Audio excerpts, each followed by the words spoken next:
El séptimo hijo de Tahuiqueraná es uno de los seres más espeluznantes de la mitología guaraní y que guarda bastante similitud con el hombre lobo europeo.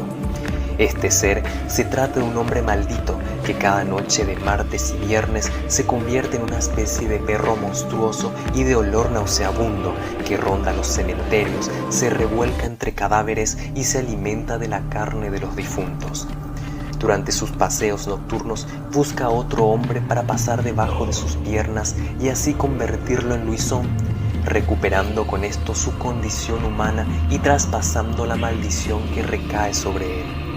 En Paraguay se cree que todo séptimo hijo varón será Luisón y que la única manera de salvarse de este destino es ser bautizado en 7 iglesias y ser apadrinado por el presidente de la nación.